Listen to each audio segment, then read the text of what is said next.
My name is Tim Rabatoy. I'm the president and founder of the Hawaii Arm Wrestling League, and I'm here today with my good friend and league vice president, Kepa Bahila. Now, welcome to Arm Wrestling Secrets, techniques, tactics, and training for competitive arm wrestling. In this video series, I'm going to take you from just a beginner, from stepping up to the table for the first time, into highly advanced, complex movements and techniques, counter techniques and counterattack arm wrestling, in-depth training methods, and winning tactics and strategies that can make all the difference in winning or losing matches and winning or losing tournaments. Stay tuned, you're going to get information you're not going to be able to get anywhere else.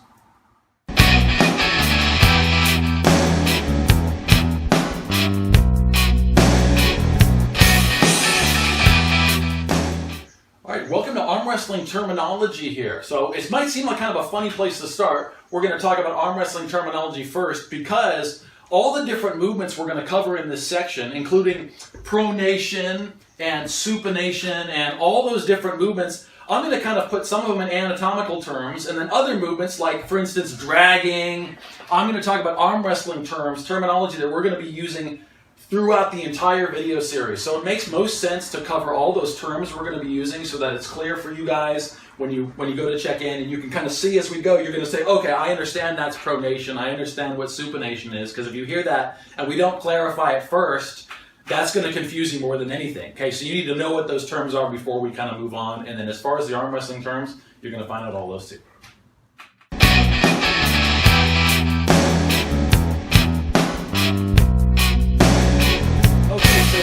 I wanted to cover, as far as terminology went, is the anatomical terms, like supination, pronation, radial flexion. The first one we're going to cover right now is radial flexion. Now, that's a fancy word for being able to bring your thumb towards your shoulder, just using your wrist. Okay? Now, so when I'm on the arm wrestling table, before we even grip up, you can just see my hand.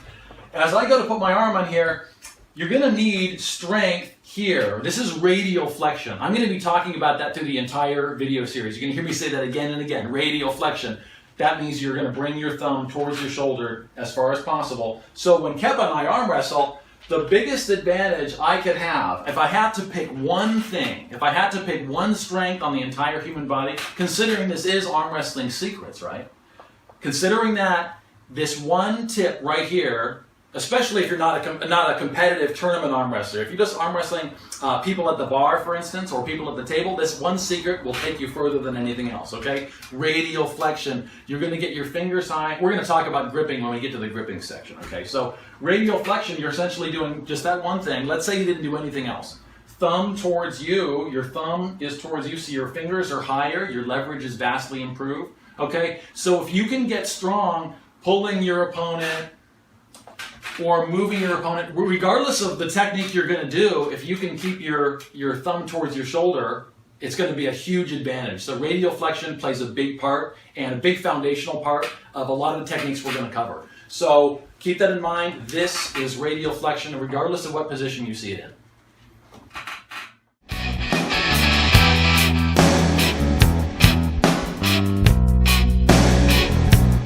So another fancy anatomical term. We just covered radial flexion, which was basically, like I said, bringing your thumb towards your shoulder, just using your wrist, just using these muscles on the top of your forearm here. Okay, very important. Now, the opposite would be ulnar flexion, meaning you're flexing towards your ulna, which is just the smaller bone of your forearm. Now, in arm wrestling, generally considered, that's not a very good move. You don't want to have your wrist taken away. So if I'm arm wrestling with Kepa here and my wrist is high, if my fingers are high, okay, my power is going to be vastly improved. If my hand is away and I go to do the same thing, okay, I won't be anywhere near as powerful, and my leverage will be a lot worse. Okay, so at low hand position, there are applications and there are times when you can use it, but it all depends on kind of what your opponent is, and that's a lot more complex arm wrestling. Generally, for all of you beginners, when you come up, always have your wrist high, have your fingers high.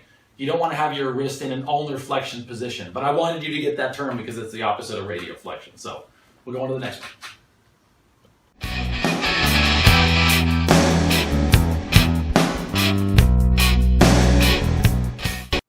All right, so the next anatomical term is wrist flexion. As far as important movements, this is wrist flexion, okay? Anytime you're you're turning your wrist in. As far as terminology, you might hear this, depending on who you're talking to, you might hear this referred to as hooking. We're going to use the word hooking a lot, okay? The hook is just an arm wrestling technique, one of the basics. I can have your hand here, Kepa.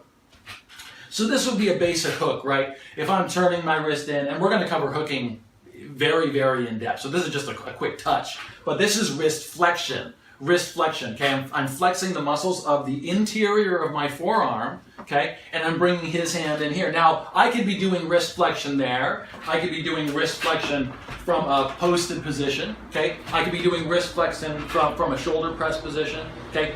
There's all kinds of different ways I can use wrist flexion, okay? But a wrist flexion is generally considered hooking. So we're going to use those words synonymously, but just keep that in mind. Wrist flexion is hooking, hooking is wrist flexion.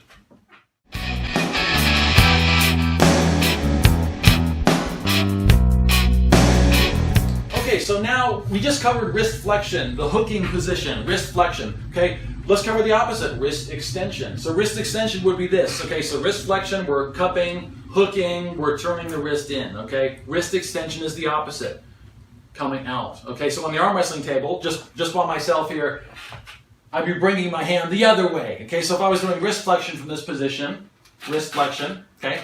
Wrist flexion, wrist extension, wrist extension. Okay, now I'll show you how that works on the arm wrestling table. Now, Kepa, let's say he was going to hook me, which would be him doing wrist flexion. Okay, so he goes to hook me. A counter to that, and we're going to get into depth on counters, but a counter to that is wrist extension, what we call a kickback. So in terms of terminology, a kickback is a wrist extension, and we'll show you how that works. Okay, so we're getting ready to start the match. I know Kepa is a powerful hook arm wrestler, which is true. Okay, so he goes to hook me. A counter to that immediately, go ahead and start the hook, would be a kickback. Now, you can't see much here, but what I'm actually doing, as he's turning his wrist in, I'm turning my wrist back. I'm just extending my wrist. So I'm doing the opposite of what he's doing, and it effectively counters his movement, especially if I know what's coming. Okay, so wrist extension has a lot of applications. Another one is this.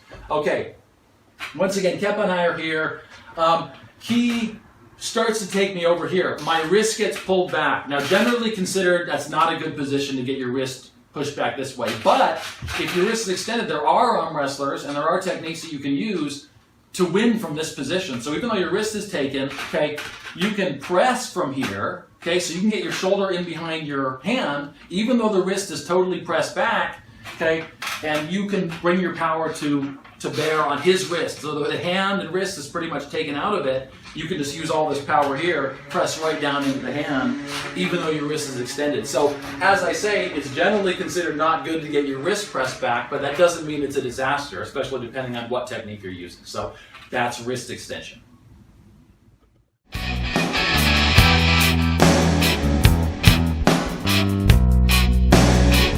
Okay, so we just talked about the wrist extension, which was like a kickback. So if you're doing that as a defensive counter to the hook, it's a kickback, okay? Another thing concerning wrist extension is dead wrist pressing. Now, we just talked about it. Kepa and I will arm wrestle here for a second. So I just talked about how if he folded my wrist back, this is also the dead wrist position. So my wrist is extended, so my wrist would be technically an extension from an anatomical standpoint, but from an arm wrestling standpoint, this would be considered a dead wrist position. So from a dead wrist, you can press.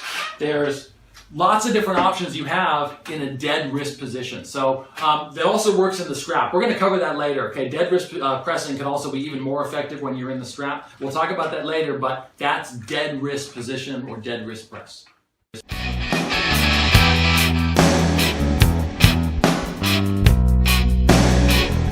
Okay, now supination. Now supination is basically think about just your forearm. Just stand with your arm out. Supination is just the process of seeing your hand. Okay, seeing your hand. Now it all depends on what position your arm is in, but that's supination.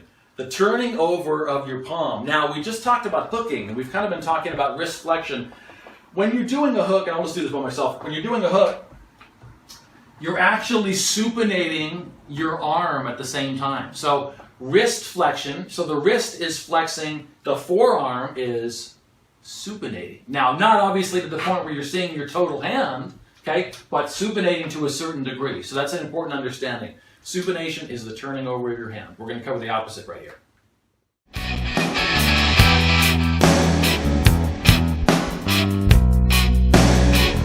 Okay, now pronation. We just talked about supination, the turning over of your hand. Now pronation is the exact opposite. Same thing. You can put your arm right here.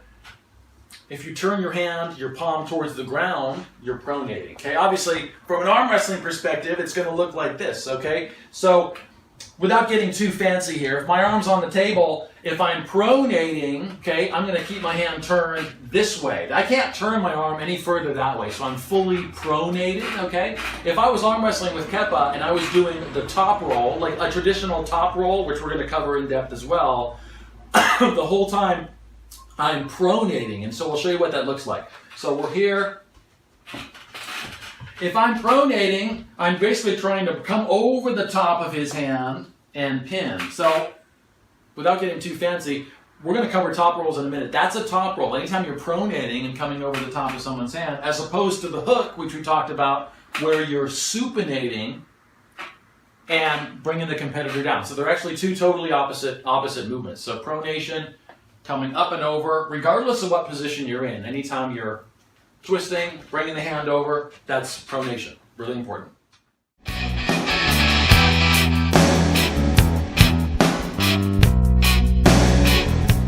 Okay, so we're kind of done with the anatomical terminology. Now, as far as arm wrestling terminology, we're going to cover dragging. Now, dragging in arm wrestling is the process of dragging your opponent by using the pad. Okay, it's always in a backward or even somewhat sideways. You can drag to the side, but generally it's considered dragging backwards. So if Kepa and I are arm wrestling, and I'm going to do the hook and drag, which is a classic arm wrestling technique. I'll show you exactly what that looks like.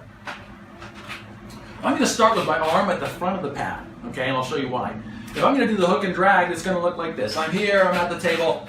I hook his wrist here, and then what do I do from there? Okay, if I want to drag, what I can do is by dragging my elbow towards the back of the pad, I'm extending his arm right here, okay? And then all I need to do is change levels, and his hand comes down. So I'm not actually doing any pressure this way at all. I'm not actually pulling towards the pin pad at all. I'm pulling straight back towards me. Back pressure with dragging. We're going to cover back pressure next, but dragging. So I'm pulling him in here. Instead of trying to force him down towards the pad, okay, which is a beginner move, okay, we're going to do a drag. So we've hooked in. We're going to pull that elbow as far as I can. Obviously, I can't come off the back, but I'm going to come as far as I can. And then once I'm there, I'm just going to change levels, bring your arm down. That's dragging, sideways or backwards.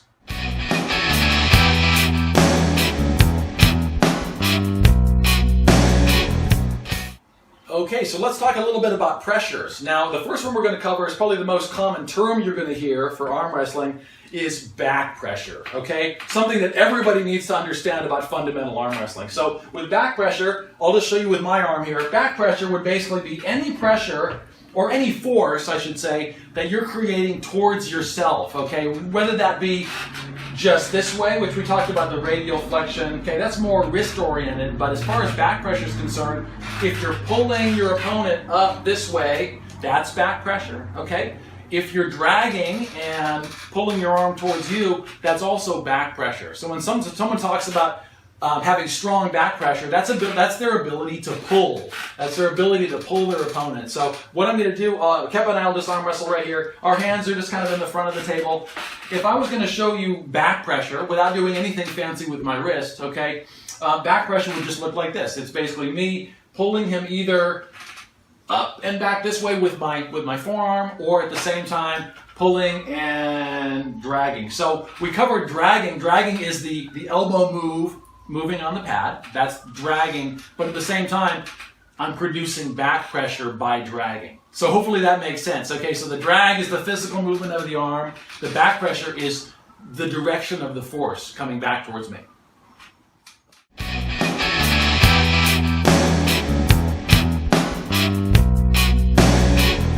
Okay, so side pressure. Now side pressure is, like we talked about, back pressure was producing force towards you in a backward direction. Side pressure will be producing pressure to the side. So we were talking about this the other day. In arm wrestling, the most natural, and like I said, for beginners, the most natural inclination would be that to win an arm wrestling match, you need to go, okay, or worse yet, keep your upper body here and go, okay. That's classic side pressure, okay, and it should be avoided at all costs. Now, I know it appears, Cap, I can have your arm for a second. Now, yes, it's true. The goal is to get his arm to this pad, which is, yes, it's to the side of him. So naturally speaking, when our brains see that, we naturally want to produce pressure that way because it makes sense. We don't realize, oh, well, we could be producing pressure everywhere else and still get to the same destination, and much safer too. So the body's not really designed for producing force like this. The rotator cuff is basically designed for stability, not prime moving, especially not in arm wrestling when you have a strong opponent who's trying to rip your arm off. Okay, so if you're doing pressure like this, even if you're just trying to lock and just kind of drop your body this way, that's all side pressure, and it's something I really want to have you try to avoid from the very get-go. Side pressure is a really great way to either hurt your shoulder, or worse yet, what's probably going to happen is you're going to hurt your elbow right in here because of all the torque. It all goes to the elbow, okay? Whether it's inside here or outside here, a lot of the torque's going to go to the elbow. So really try to avoid side pressure at all costs, and it'll serve you really well in the long term.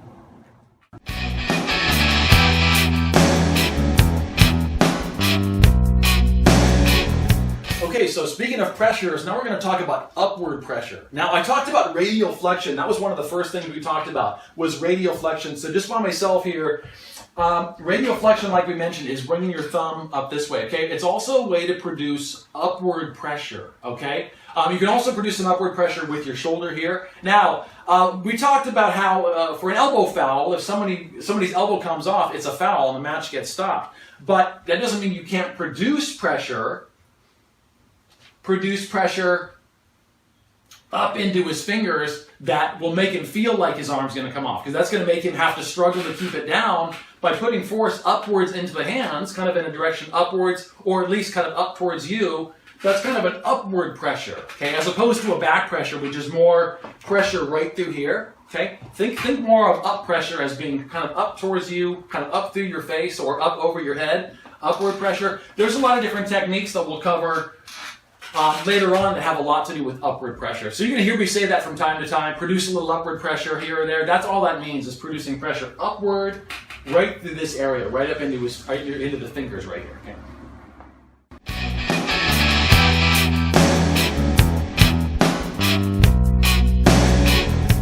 Okay, so down pressure. We just covered up pressure. Down pressure, as you can imagine, is the opposite. Strictly downward pressure into the table. Now, it has some applications. G-Man, if you can go ahead and bring the camera a little bit closer, I want you to be able to see this. I'm going to show you two examples of down pressure on the arm wrestling table. Okay, so example one. Kevin and I are here. We're all set. He immediately brings my hand this way, kind of in this direction. Okay, what I'm going to try to do is come on top of his hand. If I can get my hand free here, I can produce down pressure. Okay, so what I'm going to do, instead of trying to pull him this way towards the pad, all I'm going to do is press his hand and my hand directly down into the table. Okay, and you're going to see what happens is I'm just pressing down, but his arm comes right back across the table. Okay, so that's an example of kind of producing downward pressure. Another one is, let's say we were doing a hook right here. Kep and I were in a hook match and we're having a good match. Back pressure, as I mentioned, back pressure is pulling this way, okay, pulling directly through me, kind of directly towards the back. Downward pressure is the force going this way. So if we're right here in the middle of the table, we have a nice low hook match going on here. I can press straight down, okay, directly into the table. His arm comes below the pad. That can be a pin right there, okay? You can also combine downward pressure with back pressure. Dragging, press down, drag, press down, and you can combine the movements in order to bring your opponent down too. So those are two classic examples of down pressure.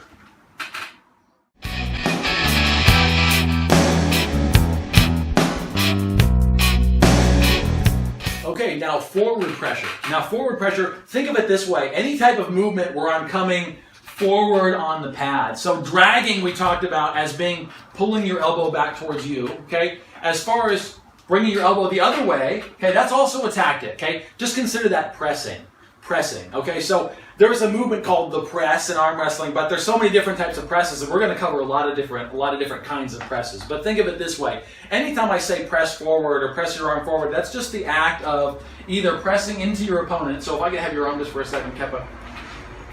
If I was doing a press forward, okay, I might push his hand, okay, this way. So I'm actually pushing his hand towards himself, okay? So if he was pulling back and producing back pressure, instead of fighting against him, okay, in which case we're pulling back pressure against each other, okay? What if I press forward, okay? And you can actually make a real technique out of that, or you can combine techniques. But when you're pressing, any type of movement forward on the pad, okay, or any type of pressure towards your opponent or kind of out in this direction is pressing.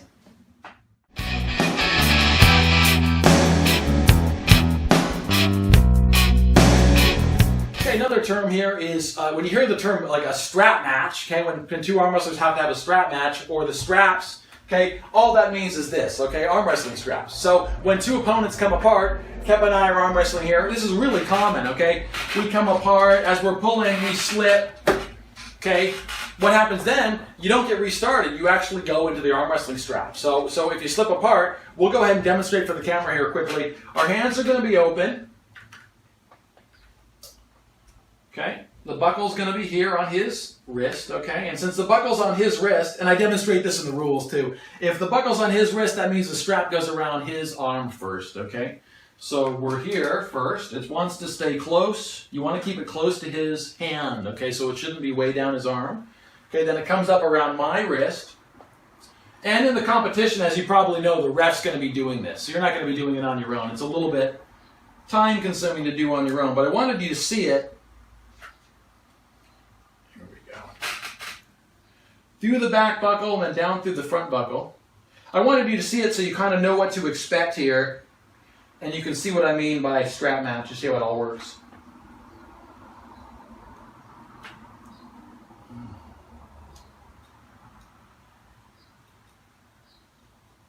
There we go. As I said, time consuming sometimes, okay? All right, so like I said, the ref's going to be doing this. You want the strap close to the hand, okay? And when you're on your own, just for training purposes, I always encourage lots of strap arm wrestling practice because it's something you're going to encounter in the tournament. And if you haven't pulled with your arm wrestling strap on, there is a whole host of other arm wrestling techniques that you can do in the strap that you can't do or are really difficult to do without the strap. Okay, so neglecting strap arm wrestling is a humongous mistake if you're looking to be a tournament champion. Okay, so when people talk about straps, this is what you're looking at. This is the strap. It comes here. It's really rare that we're going to come apart at this point. Generally speaking, one of us is now going to win the match once we're in the strap. But like I said, there's a whole bunch of techniques that are involved with the strap that you can't really do with the bare hands. So make sure you learn the strap as well. That's strap matches.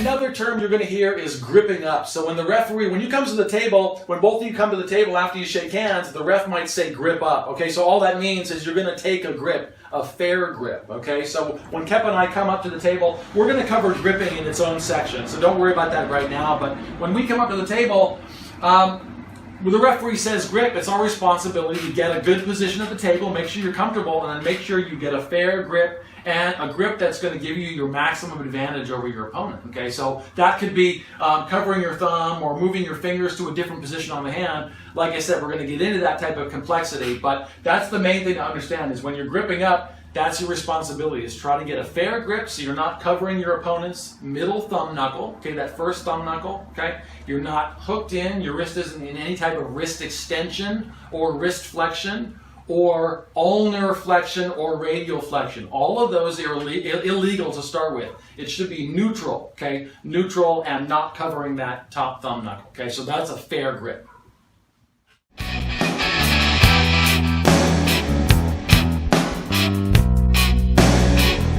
Okay, now we're going to start talking about some of the basic. We're still on terminology, but we're going to cover some of the arm wrestling basics here. The first one I wanted to talk about was posting. Okay, posting. Now, just for clarification, the initial post or the starting post position would be, Kepa and I are here at the table. If we're both posting at the start of the match, I'm pulling up this way, he's pulling up this way, okay? And we're both kind of posting at the same time. Now, that's different. The starting post position, I'm going to talk about why that's important in a little bit. That has its own section, okay? But essentially, that post position, the starting post position, you're going to hear me say that and why it's important. It differs from posting your arm in a match, okay? So one of the movements I'm going to show you here is like a posting top roll, okay? And I'll show you what that looks like. Posting, anytime I say, okay, you want to try posting your arm, that's an attempt to try to bring your hand perpendicular, or your arm perpendicular to the ceiling. And I'm going to show you what that looks like. So as I'm arm wrestling Kepa here, I'm going to let his arm come off just to show you the upward pressure here. So if I'm posting my arm, it goes from being angled towards his, okay? As the match started, if I'm doing a posting maneuver, suddenly I'm here, okay? So the pressure is going up and through his fingers, up towards the ceiling. Okay, so if he, on this one, he'll keep his arm down, same thing. Okay, posting, I'm changing all that leverage, and once I get him out here, it makes it a lot easier to finish the match, okay? So anytime you're posting, all that means is you're, okay, that type of motion, okay? Not breaking all this here. It's not this necessarily. It's keeping everything tight, okay?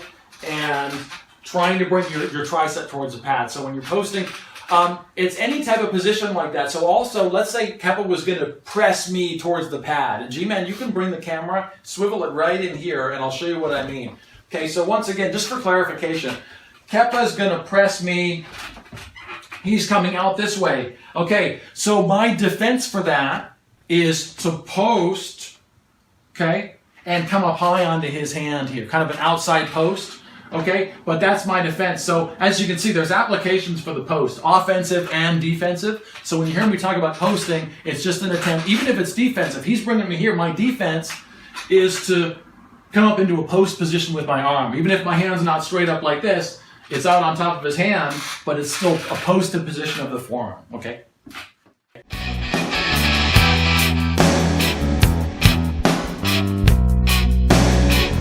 Okay, so we're still talking about basic movements, okay? Now we talked about wrist flexion, which is the same as hooking. Now I just wanted to cover hooking. Since we just covered posting, hooking. So anytime you hear the word hook, I want you to understand that all that means is turning your wrist in this way. So the wrist flexors, okay, are activating, whether that's here or somewhere up high. So when you hear the term hook, I'll go ahead and have Kepa put his arm down here. I'm going to show you a whole bunch of different hooks right now. Okay, so the word hook, I want you to know, that doesn't mean one technique. There's lots of different maneuvers you can do from the hook. All the hook means is you're turning your wrist in. Okay, so from there, I'll show you a bunch of variations. This would be kind of an inside hook, okay, with side pressure, okay?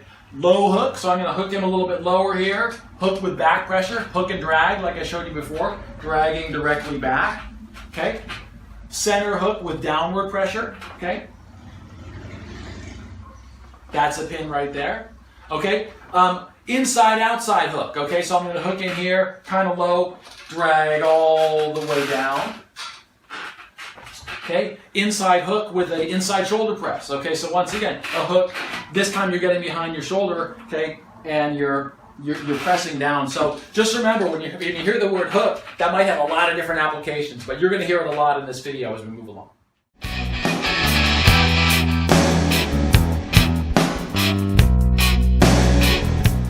Okay, so the top roll technique. So once again, the top roll is just like the hook. There's all kinds of different complex variations that you can get into, okay? You can also combine hooks and top rolls and presses all together, okay? So when you hear the word top roll, just think of it this way. I'll just do it by myself for a second. Top rolling is, remember, pronation. When we're pronating, we're turning the hand over, okay? Like I'm going to put, almost like you're turning, you're pouring a cup of coffee, okay? Like imagine I had a pitcher of coffee and I'm pouring it, okay? That's kind of what a top roll movement actually is. So when I have Kepa's arm here, and just in terms of just a basic top roll, okay, would be trying to kind of bring him this way, okay? And then almost like I'm pouring out a pitcher of water, I'm coming over the top of his hand, bending his wrist back, or coming through, pressing in through his fingers. Okay, and bringing him down. Now, like I said, top roll, there's a lot of different variations of the top roll. I showed you one just a second ago. This is the posting top roll. Okay, so once again, on this one, same thing. We're going to be focusing on pronation, but in a different way. On this one, I'm going to be putting pressure upwards. And like I said, we're going to be covering this in depth later, so don't worry about this. But this is just another version of a top roll. Okay, posting top roll, I'm putting pressure here up through his fingers, so he's losing his grip here. Okay, and then from there, continue that pronation over. Okay, and then another technique you're going to see a little more rarely is a low hand top roll, okay? Hand would be high here. The only difference is instead of continuously keeping that radial flexion, where we're keeping the thumb up, generally for top rolls, that's a big part of the top roll, is you want to keep good high radial flexion throughout the entire movement, regardless of how you're doing it. But with a low hand top roll, it's actually, you're trying to rise the lower part of your hand, right over here near your wrist, okay? And you're coming in through the little fingers, but at the same time, you're still pronating, you're still rotating out. Okay, so even if you're putting pressure in a different area, okay, and you come out of that radial flexion, there's still versions of top rolls that you can do. And we're going to cover all of them in depth right here.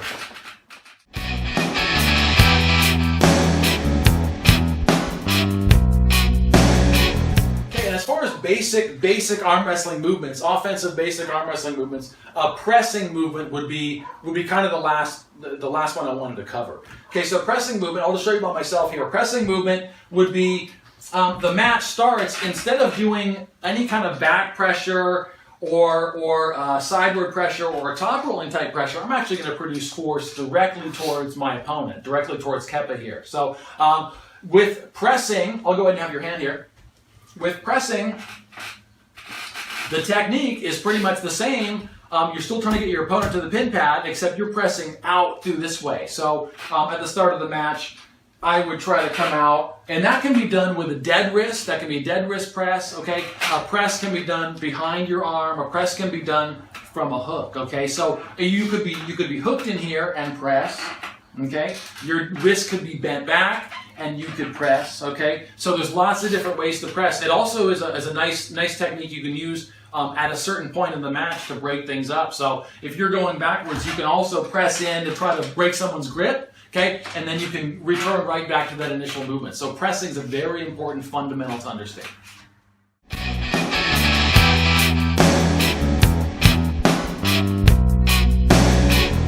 Okay, so the last thing I wanted to talk about in terms of terminology was counters. Okay, counterattack arm wrestling. All that means is for every technique on the arm wrestling table, regardless of what that is, there's a counter to that move. Okay, why that's important is this: if you know what your opponent is going to do, if you know what technique your opponent's going to try to do on the arm wrestling table, and you have a good understanding of counter arm wrestling, okay, then you can counter the technique they're going to do right on the go, okay? So as you get more savvy at arm wrestling, you can do counters mid-match too, okay? So don't get me wrong there, but that's something where counterattack arm wrestling really starts to make sense, is when your opponent is going to do a certain move and you know what that is and you know the counter to it, all you have to do is counter that move on the go, okay? I'm going to give you 4 really quick examples of that, just so you know what I'm talking about. So for counters, the first counter we're going to cover is a counter to the post. Okay, the post was just high pressure, so Kepa and I are going to arm wrestle. If he was going to put pressure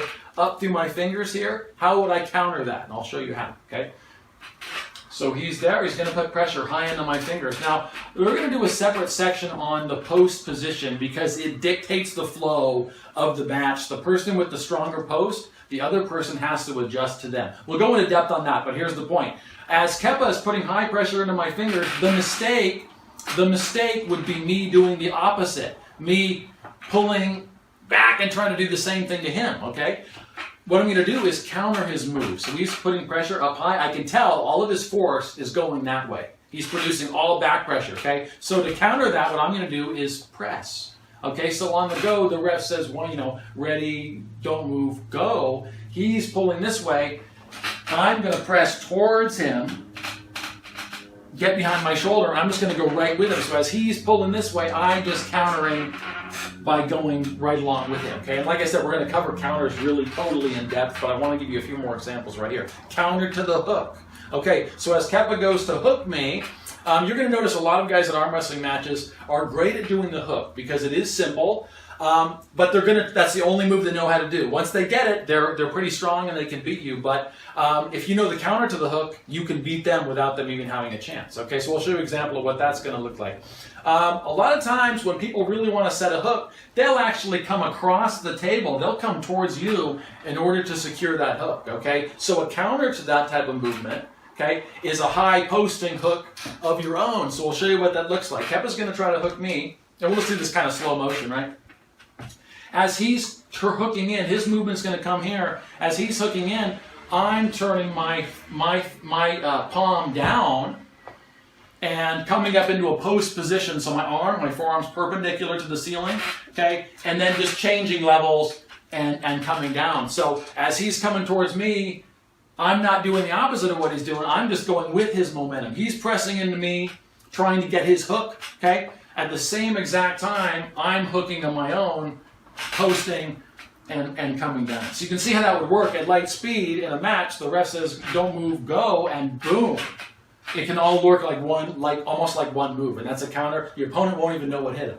Okay. The third thing I want to show you was a kickback. Okay, we talked about this briefly before. A great counter to the hook, which is where your opponent's trying to hook their wrist in. If Kepa was hooking me, once he gets his hand in here, it's a lot more difficult to get your hand out of this position once you're in a hook. He's in an offensive hook. I'm in a defensive hook with my fingers pointing up, okay? It's much easier to counter that on the go. So if I know he's going to hook, okay, and he's starting to turn in, what I'm going to do is just the opposite. So I'm going to turn my hand this way into a wrist kickback position, okay? So like I said, the more savvy you get at arm wrestling, when you can feel somebody starting to hook, your first move should just be to pull back this way, kickback, okay? So Kepa, go ahead and start to hook in here. You turn in and... see, all I'm doing there, it's really hard to see, but all I'm doing there is just kicking my wrist back and nullifying his hook. So it's a classic counter to a hook, okay? And there's one last one I wanted to cover, is if he was top rolling, so if Kepa was coming up over the top of my hand, you see how he's got my wrist kind of bent back, okay? So now this is not necessarily... this is more of an advanced movement, but I just want to show you for an example of a counter. Okay, so as he's top rolling me, one last thing, we talked about the dead wrist position. If you can get in behind your hand, you can counter his top roll with the press, and it works even better in the straps. But those are four quick examples of counters. We're going to talk deep about counterattack arm wrestling in just a little bit.